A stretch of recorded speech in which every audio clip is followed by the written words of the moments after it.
Hey everyone, and welcome to Screams After Midnight. I'm Peter, that is Tim, and we are going to talk about horror movies. In particular, in this episode, we are going to talk about Get Out, which is the recent film directed by Jordan Peele, which I think is his directorial debut. That is correct. Yes, Peele. Unless, Yeah. I guess if you count Keanu, Was that a co-directional effort? that's what I think. Yeah, Okay, all right.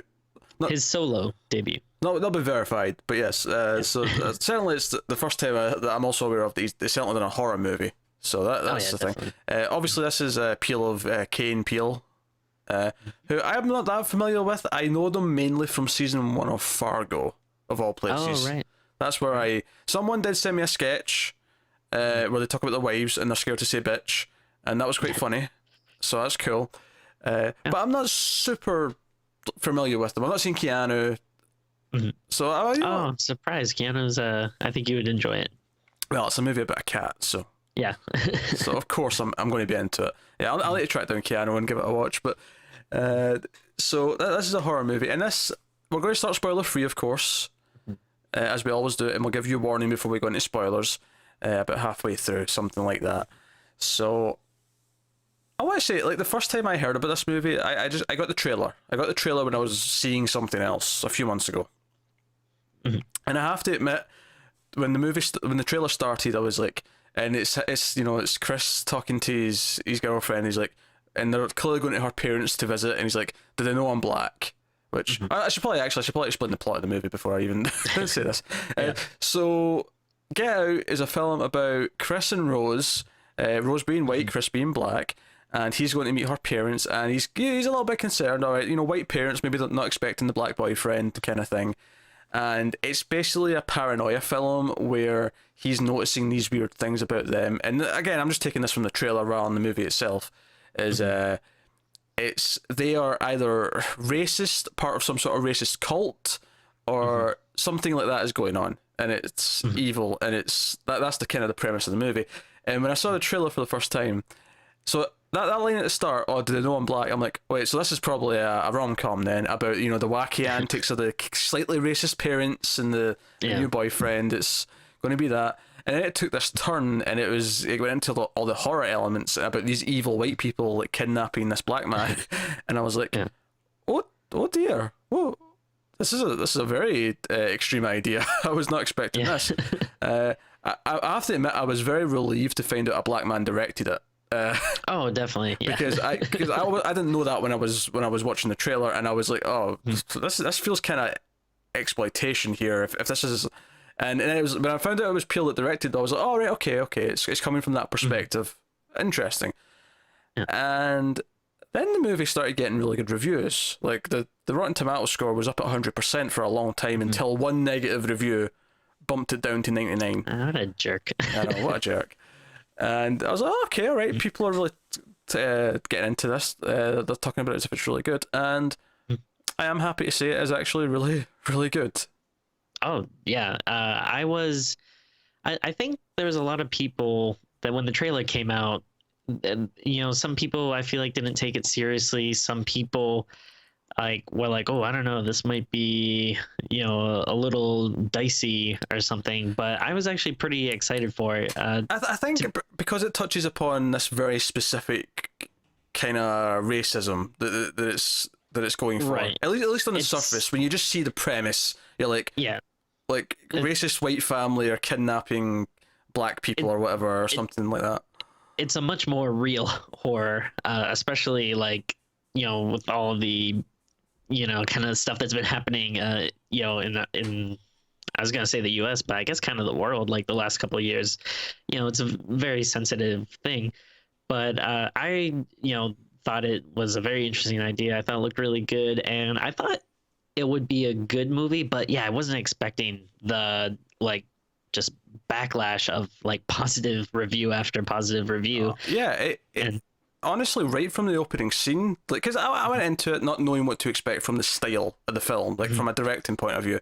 But right from the opening scene, it's long shots, it's suspense, it's seeing things in the background, and it's building up stuff. And I'm like, wait a minute, Peele's quite a good director. What's going on? Yeah, Like, talk about a guy that really knows his stuff. And I love that he was able to just kind of sit back and do it. Like, obviously he's mostly known for acting, and I'm glad he didn't, try to give himself like a part in it, or, make it about him. Like, it seemed like it was very much knew what it was doing and what it needed to do to make like a very compelling and interesting film.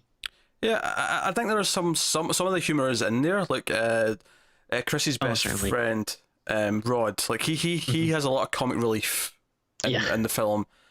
He's mostly like talking to him over the phone as he's on this trip, and he has a lot of funny lines. And I think some of his humor is still in the film, but it's at the right place. It relieves tension here or there, and it does that kind of thing. But for the most part, though, it's really well directed. Like the opening scene, especially. Like, I was not expecting these long takes and what it was doing. And then, of course, the film does have a message, although it's not the message you probably think it is going in. Oh yeah. Don't get me wrong. It's definitely a racial message, but it's not just. This sounds really weird thing to say, but it's not just the black and white of racism is bad. It's not that. It's not that simple. It's actually a deeper, more specific issue, and that was interesting to me for a start. In fact, probably the most uncomfortable I felt in the film was I cringed at certain moments. We'll talk about that in the spoilers. What was causing me to cringe and why I was cringing, but it focuses on something really specific, and I think it is such a because I think I honestly think anyone of any race can make a movie about racism being bad. I don't think that's actually that hard. It's actually quite easy. you take characters, you make sure that you humanize them, and you make people relate to them, and you show bad things happening to them, and it's very easy to say this is obviously bad. This shouldn't be happening. This movie is about something really specific that I don't think a white person could have made this movie. I think it's impossible because certainly not. I don't think any white director would have the idea to explore this exactly specific thing this movie tackles. Yeah, and I think it does such a good job of, like, you really like the main character, and you feel awkward when he feels awkward. And obviously, as a white man, I've not been in like the same situations that he has. Oh, of course. But you totally feel for him, and like there are parts where to go on this tangent just a little bit about art in general, right? Because I think this is relevant to what you just said. Is the good thing about art is you can take a person of any color, any sexuality, any gender, whatever. You can take an animal, you can take a robot, you can take anything, and you can give them qualities. You can make the audience relate to that person, that thing, whatever. Pick it. I mean, take a toaster. There's a movie called The Brave Little Toaster, and it works because it doesn't matter if you have ever actually went through something. You can relate to certain things. You can relate to feeling alienated. You can relate to feeling like an outsider. You can relate to these things. Most people have felt variations of those things at some point in their life. You can do that. It works, and that's what art does. Is you can empathize with situations you've never been in, and something like this, it's perhaps a more of a serious example of it, where it is taking something that is very relevant in today's society, and it is something where you can feel maybe at least a portion of what this feels like, and you can maybe empathize with it in a way after you've seen this movie that you couldn't have before. Definitely. And I think this was an interesting one, because I don't necessarily think that this is what this movie's about. I don't think I would have assumed this was as much of a problem as like the more obvious stuff. And sure, I think the more obvious stuff is worse, because the more obvious stuff is just flat out evil and bad and wrong. But it was interesting. It was enlightening, I guess, in that sense, when you realise what the movie's doing. And again, we'll save the actual conversation for spoilers, because I feel like that spoils kind of what the movie is and where it goes. But and it's definitely a nice movie, and it makes you think. Like after I saw it, sometimes you watch a movie and then you leave, and if you're with your friend or your girlfriend or whatever, you might just be like, so what'd you think? Like, it's okay, or whatever. But this is one of those movies that I saw with my girlfriend. We probably talked for like 30-45 minutes afterwards, just about like oh, like this, that, and I really like this part, and I'm like, oh, this part was crazy. And it's definitely something that sticks with you. Yeah, there's a lot of good moments. Some really creepy shots, or some good suspense. Obviously, there's a lot of paranoia thing. stuff where he's noticing things, and you're like, oh, does this mean something? Does that mean something? And it all kind of builds. The cast are all pretty good. The lead actor, who's Daniel Kaluuya, who's an English actor actually. I know him. In fact, as soon as I saw the trailer, I knew what I'd seen him from. He's in an episode of Black Mirror, which is very good. Oh, okay. Yeah. He's in the second episode of that, 15 Million Merits. Very, very good. I have to check that out. Yeah, he was great. I had never seen him before, but he was really good because I think his reactions to things as they were happening were very kind of like subtle and awkward. Like the way he would try and kind of pretend he was okay with things when clearly it was uncomfortable.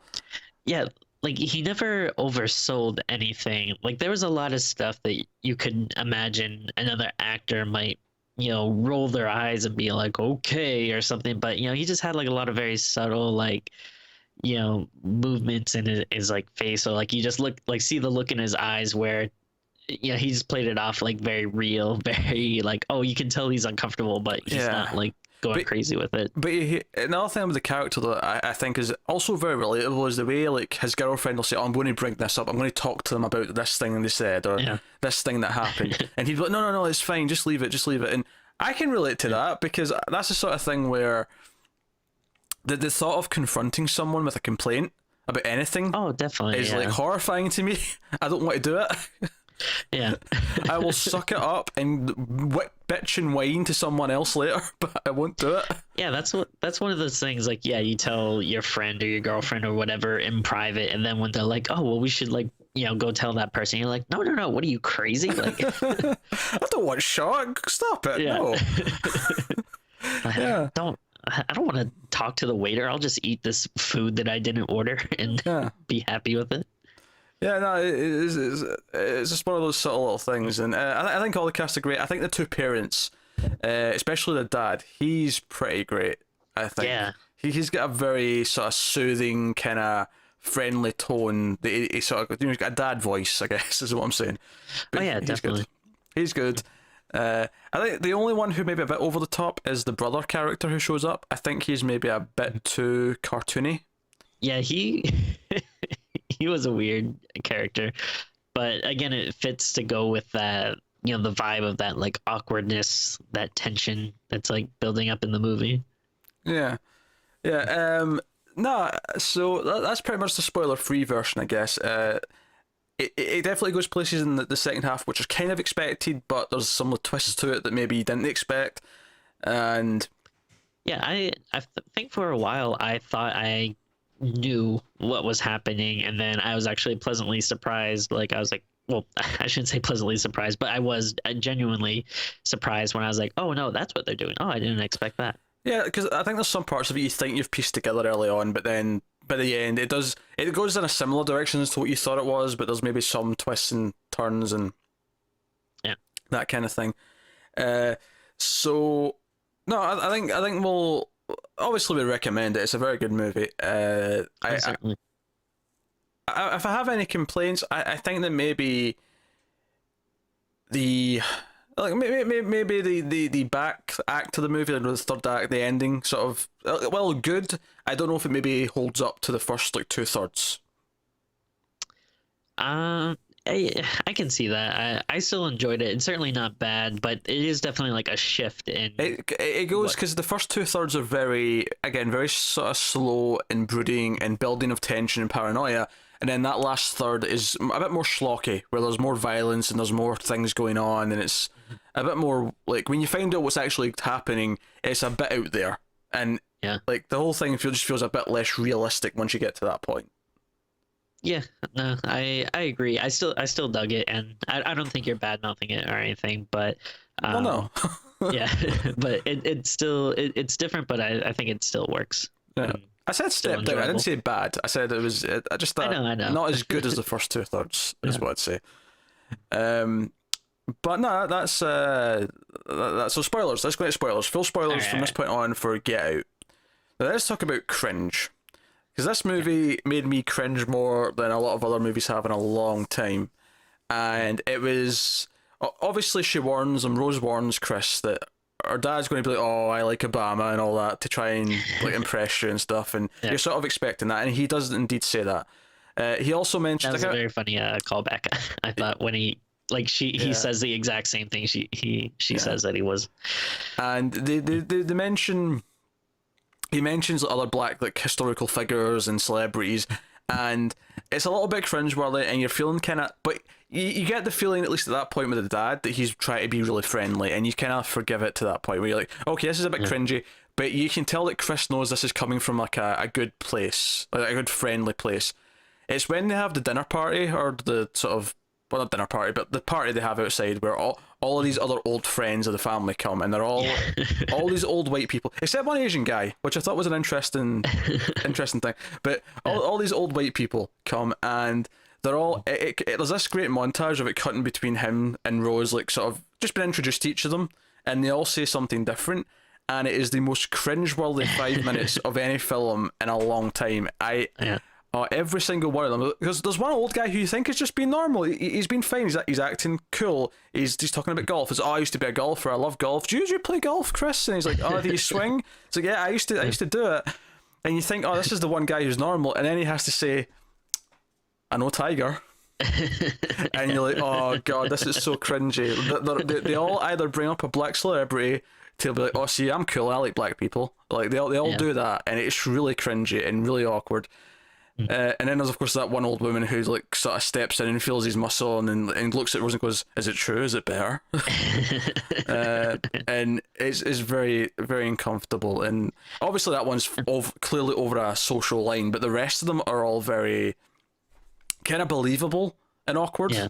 And obviously what I'm really hitting at here is the film is really about this. It's not so much about evil white KKK, like, hunting down black people. It's not really about that. That's what it looks like in the trailer. That's what you kind of jump to. But what it's really about is super liberal white people trying to appear like they're not racist and going over the line rather than actually just treating them as normal people. They have to go, oh, you're black, so I must do this, this, and this to appear as if I'm friendly with you, rather than just be, you're Chris, how are you? Nice to meet you. Great. We're just two people in a room. No, instead it's, oh no, I like Obama, and I like this and I like that, and see, I'm hip. I'm with you folk. But what's great though is it works like on a couple different levels where when you first watch it you're having that cringeworthy like ooh this is awkward blah blah blah, but then once you find out what they're doing and once you see like the end of the movie, and then if you look back on that scene and it's like, oh, like they were saying this because of this. Yeah. Basically the guy's like a piece of meat that they're all kind of checking out and inspecting. And well, yeah, because obviously when he first arrives at the house, they've got this what appears to be a maid and a groundsman, and they're both black. Mm-hmm. And the dad even awkwardly says, I know how this looks. We're a sort of well-off white family with like black servants, and he tries to like, diffuse it. And I think the obvious thing to assume is that they're brainwashing black people to be modern day slaves. That's kind of what you get from it. And the twist is, of course, though, and again, we're in spoilers here, so we're talking about everything.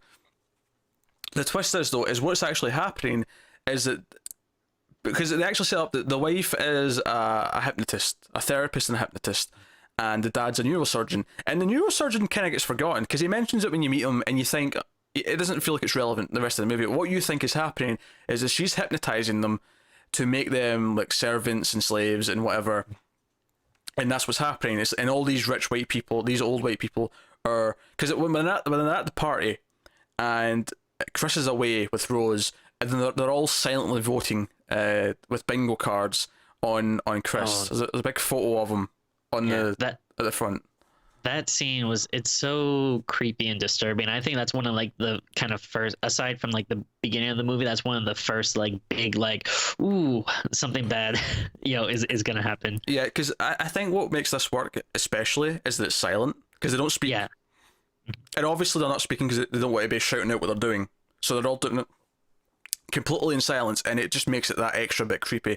And the guy who actually sort of has the winning bid for him is a guy who Chris ran into, and he actually seemed like the one nice guy, which of course he turns out to be the one who's going to want him, who's a blind guy who used to be a photographer, and Chris of course is a photographer, and he's fairly successful because the guy's like knows his photographs, and when I say knows his photographs, that's going to sound weird because he's blind, but obviously he says that he used to he was an art dealer or a photography dealer, and his assistant now describes the photos to him so that he can deal, and he knows that's weird.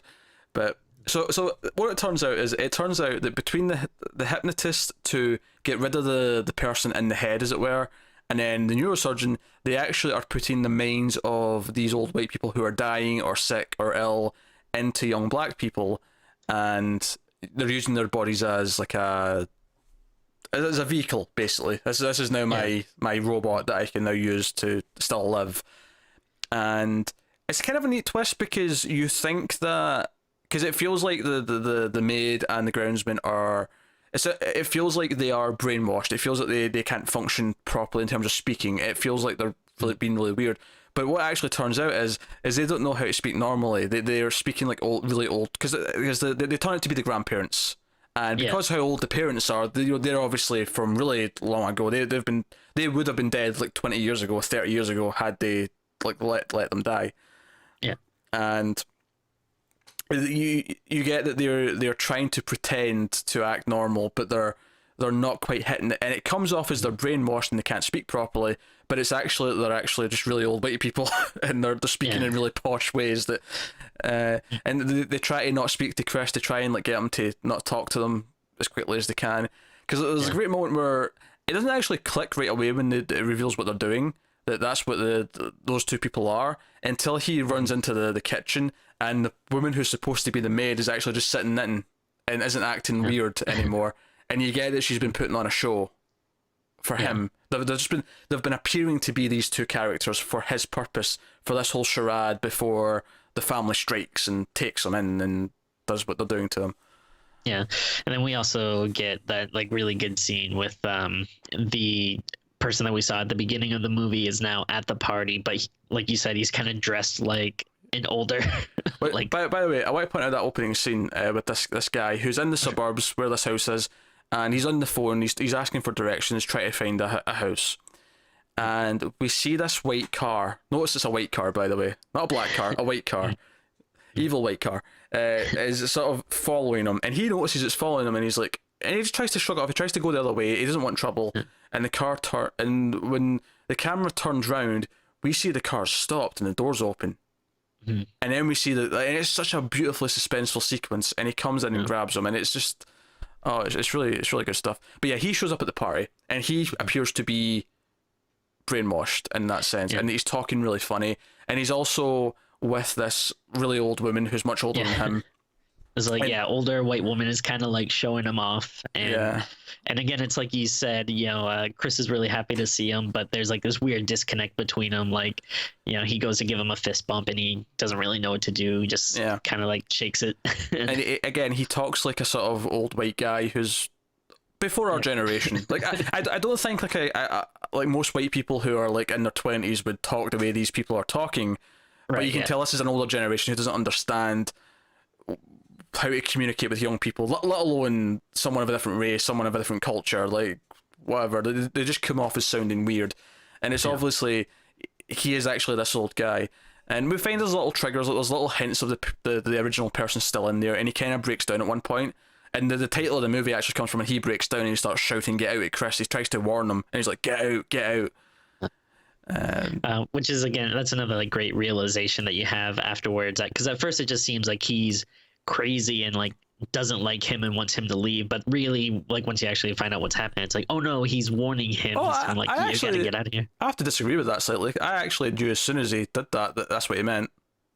No, see, I thought, well, the way I took it was that, because he takes a picture of him with a flash on his camera, and that sends him into like a rage, and he starts yelling like, "Get out!" So the way I kind of took it was that he was saying like, like, how dare you? What are you doing here? Like, get out of here. Because I was already thinking brainwash. Yeah. So I was thinking when he flashed the camera, it snapped him out of the brainwash, and he became himself again, and he started screaming, "Get out!" And that's kind of what happened. It's just I didn't know they were putting like old white people in their heads. Like that was the part I didn't know about. I didn't guess that.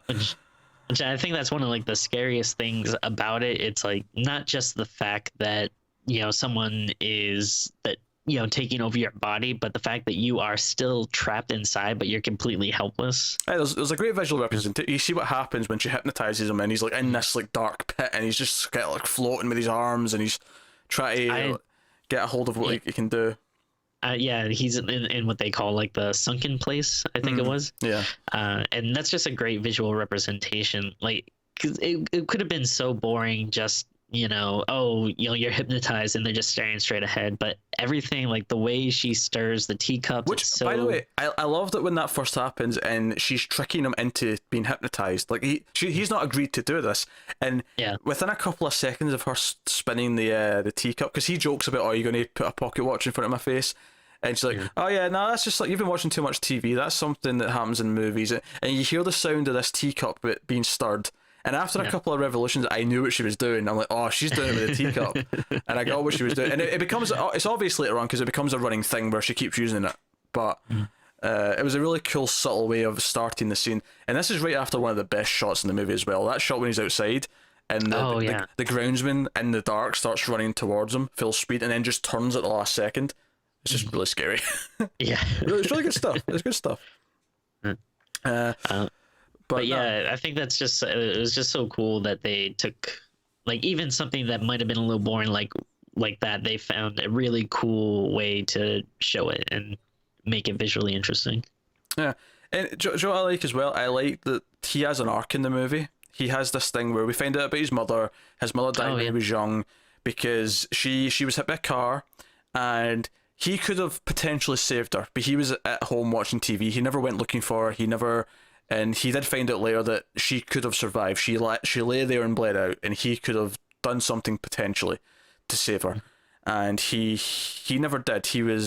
He ignored his problems. He ignored the problem, which I think is part of this movie as well, and it's part of the message. Is it's not to ignore or let this stuff slide. It's like if this is going on, you do something about it. You say something or whatever.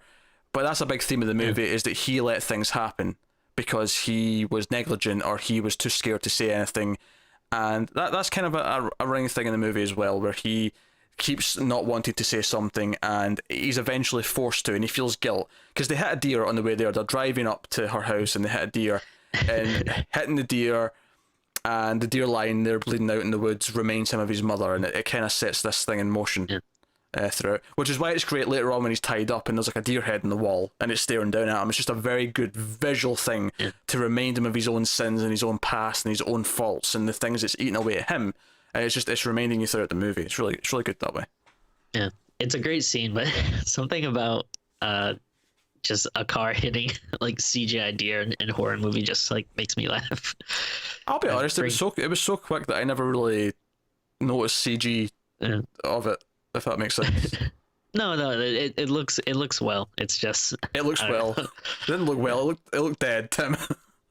No, I mean, you know what I mean. Like it's not like crappy CGI. It was just the way you phrased it, Tim. I was just making fun of you because you phrased it in such a weird way. I just like, I don't know, I feel like Ring 2 has just tainted me now that any like deer in a horror movie just reminds me of that god awful piece of crap. I get you. But it is a very good like theme to the movie. And then I like that he uses the deer head at the end of the movie in a very he does, yes, unique way. He kills the dad with a deer head. Which is amazing. It's very brutal as well. There's a lot of brutal death going on at the end as he sort of storms his way out and like sort of is victorious in killing everyone.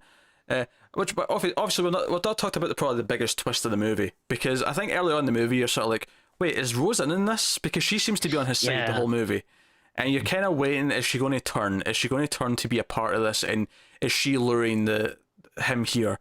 And she claims that she's never dated a black guy before, and he finds all these photos of like her and a bunch of black guys, like tons of them, and I've seen them out, and it's pretty clear that she is in this, and what I was kind of had a couple of thoughts on this. Like, at first I wasn't sure if she was in on it or not. Then I thought maybe she was, and then I kind of thought, well, maybe she's being hypnotized. I thought that as well. Yeah. See when see when after he found the photos, but before she actually acknowledged that she was evil, If that's a really black and white way of saying it, and I shouldn't say black and white. That's a really weird phrase to use in this movie. But like, it's before she acknowledged that she was also, complicit in this, and she was an active part of it. I was thinking, oh, maybe she doesn't remember all the other guys. Like maybe like she's been hypnotized over and over to forget that she's luring these guys here, and she's doing it without knowing it. And that would have been interesting. But no, it's more straight than that. It turns out that she is luring the guys here. One of the weirdest points I want to point out about her. So at the end of the movie, when he killed the mom, he's killed the dad, and he's got outside, and he's killed the brother as well, I think, at this point, and he's getting to the car, and he shoots the brother or whatever. And she's actually up in her room, and she's looking through like Tinder or something for more black guys. Or this, she's good at her job, I guess. But she's eating cereal, right? She's eating cereal. Oh. She's eating cereal. I think it's Fruit Loops. But here's the thing: she's got a bowl of Fruit Loops which are dry, and a glass of milk. She eats some Fruit Loops and then takes a glass of the milk. Yeah. And I thought this was a really silly, but also really inventive little metaphor. Yeah. Because the white thing wasn't mixing with the coloured thing. I don't know. Maybe I'm reading into this too much. I mean, I didn't think about it, but I mean, that is a good point. Like that's. It's weird. If nothing else, it's bloody weird. Yeah. Put the milk in the cereal. That's traditionally how it's done. They go well together. It's beautiful. It works so goddamn well. Yeah. So goddamn well. That's funny. I didn't put that together, but yeah, that was very interesting. Yeah. Yeah. So obviously, like, this movie's about these old white people wanting to use these young black people as vessels. And what's funny is because he sees this really old video like, introducing the whole idea, and then the guy who's taking his body, the blind guy, sort of comes on the screen, and he talks to him for a little bit. And explains what he's doing and why he wants him. He wants him because he's a good photographer, and he wants to be a good photographer. He wants his eye, and it's not about race. And he even mentions that a lot of these people want black guys because it's the in thing. Like one of the characters early on says, it's black is in, it's hip, it's the new cool, and it's adding back to that idea that this isn't about people who hate black people. It's about people who need to prove they don't hate them. Rather than it's that type of like liberal. It is still racism, but it's a really different form of racism that maybe goes unnoticed by a lot of people, or isn't considered racism by a lot of people, and it's very much that. And he talks about, and he even says the line, "I don't even care that you're black. I just want your eye. Like I don't give a shit about that." And like it just, I think it raises some interesting questions in there. Yeah, certainly. And then this was a really. Like, I don't know about you, but this was like a strange point in the movie where I was like, man, I don't know how he's going to get out of this. Like, I thought like, man, we might be heading for a really bummer ending. Yeah, I could have seen it going that way. How he actually gets out of it, I'm not sure I buy, actually. Because he's restrained at the wrists, and yet somehow he's put like the cotton from the chair. Because the chair's got like a rip in it, and there's like some of the fluff is coming out. And he puts that in his ears so he can't be hypnotized again. And I'm like, how did he reach his ears? It looked like he couldn't do that, but whatever. Yeah, I thought about that too, but again, it's you can give it a little leeway. That's not a big deal. I'm just like I noticed it, and I questioned it, and I went, this is a bit weird. But it might also be one of those things that maybe because we weren't really looking for it, we might not have noticed. Like if you go back and watch it now, knowing what's going to happen, you might look at the chair and see like, oh, there's more room on those straps to, like it's still, tied to the chair or whatever, but maybe it could reach his head. I don't know. Yeah, maybe. But I mean, obviously though, I was very happy to see that he managed to get out. What's funny actually is once he gets captured, and they sort of reveal this is what's going on. The movie shifts a lot. It shifts a lot to Rod, who we then thought, because we've seen him in a few phone calls, and he's been like sort of been helping out that way. But this is the point where he starts to suspect, okay, something's properly going on. He's been kidnapped, and he looks into the other guy that they saw at the party, and he's missing. He goes to the police, and the police all laugh it off. And interestingly, it's three black cops who all laugh at him. They all laugh and say this is ridiculous. But and again, maybe that's part of the point is that it's other black people also ignore this type of thing that goes on. And again, this is very exaggerated. This is literally kidnapping people and like putting their brains in them. This is obviously a movie version of what they're talking about rather than realism. And of course, yeah, and like of course, like he's being very over the top with it, and like, I think he just keeps saying the phrase "sex slave." He does. He says the phrase "sex slave" a lot, and it really hurts his credibility with everyone. Yeah. It really, really does. So he actually is investigating, and he tries to get help, and he even gets on the phone at one point to Rose, and Rose actually is like, "Oh, I don't know where Chris is, but I've always liked you. Don't you want to come and have sex with me?" Like she tries to lure him in as well, which goes shockingly.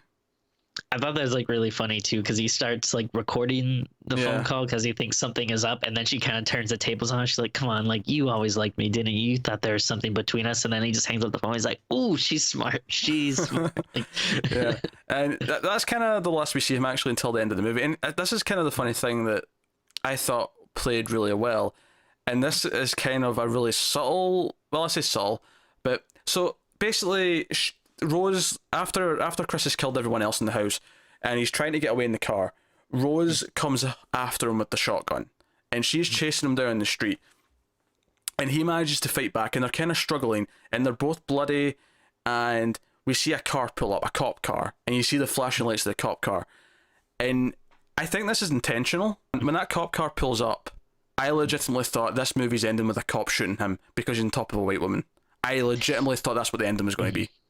I don't know if I necessarily thought he was going to get shot, but I definitely thought, well, it clearly looks like he went on a rampage and killed this white family. Like if he's not going to get shot, he's going to be going to jail or something.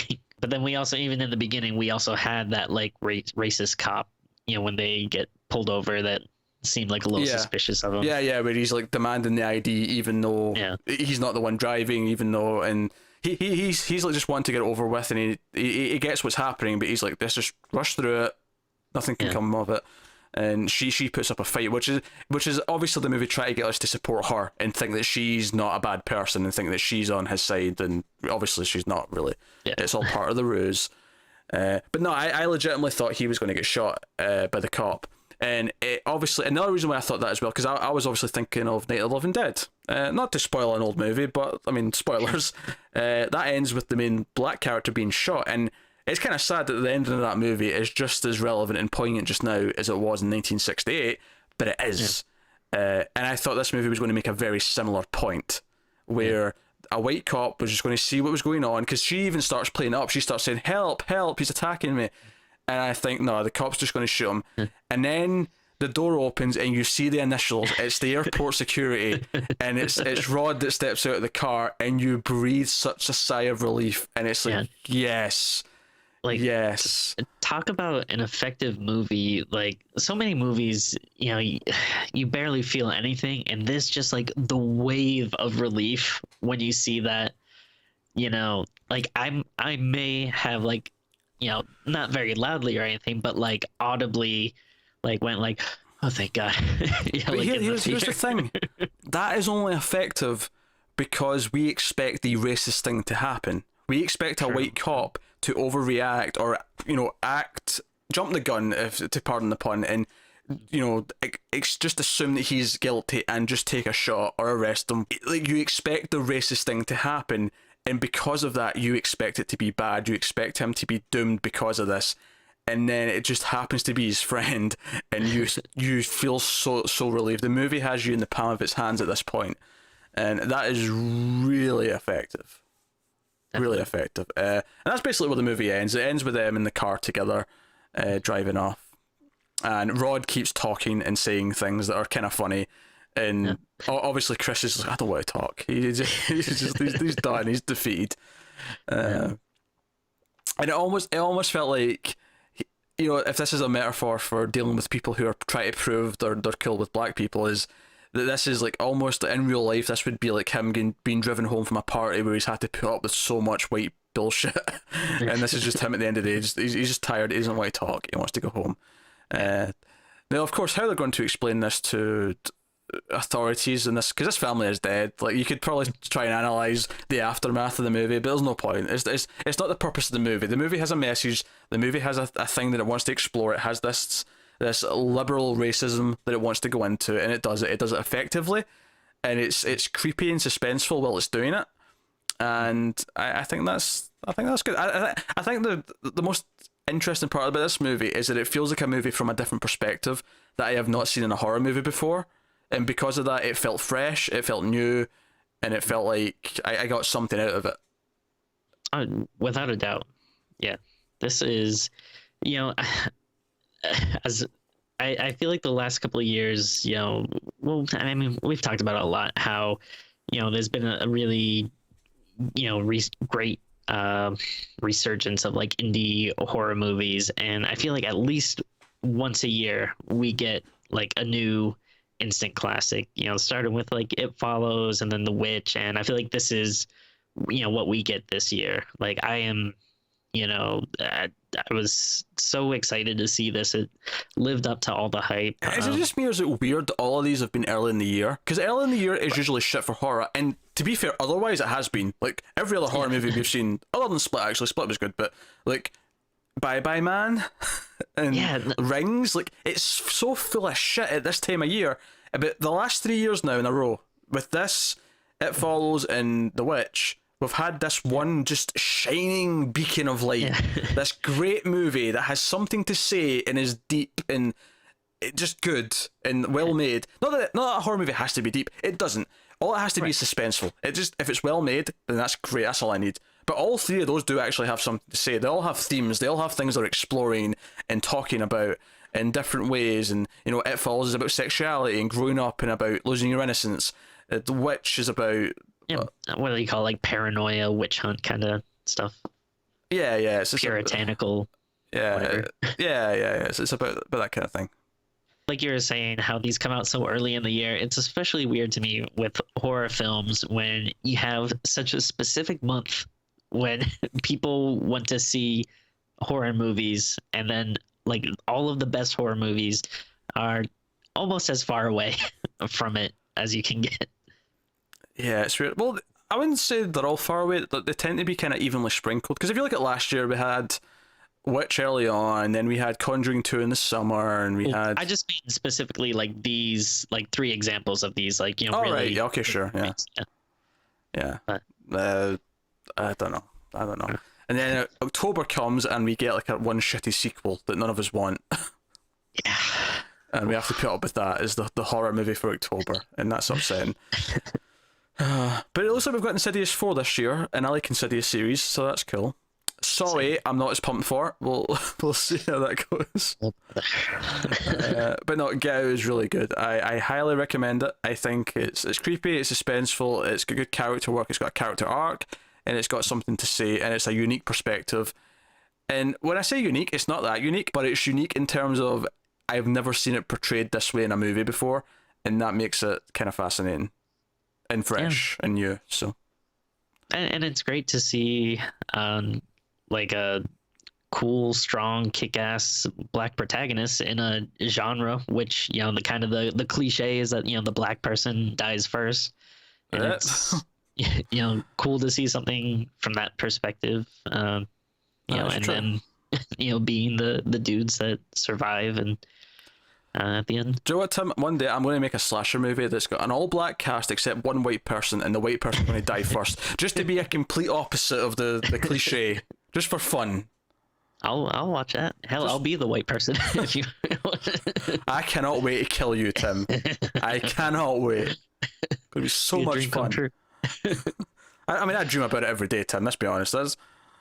That's just my morning in the shower. I'm just like shampooing my hair. I'm like, how good it would be to just snap Tim's neck. Oh, it'd be so much fun. Well, as long as I'm being thought of, that's all I want. Oh dear. So it's really cool, and I cannot stress enough how the montage of all the white people saying they know black celebrities, or they like this, they like that, was cringeworthy. It was so super cringeworthy. And and it's also super cool that, this isn't really like a hidden gem or anything. It's actually getting a lot of recognition and stuff. Like a lot of people are Yeah, talking about it. it's broke Uh, $100 million, I'm sure.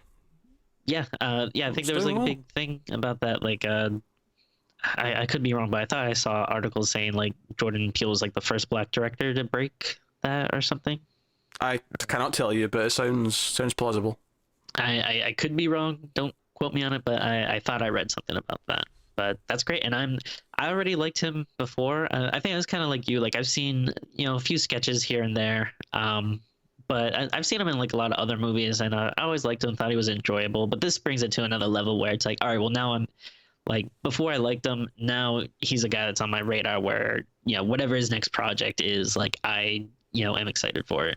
Well, I'll tell you what's exciting. He did say that he had ideas for other horror movies he wanted to do with like different like core ideas. Like what is each? This one was clearly about something, and he's Yeah. got like ideas for another couple that are going to be about something.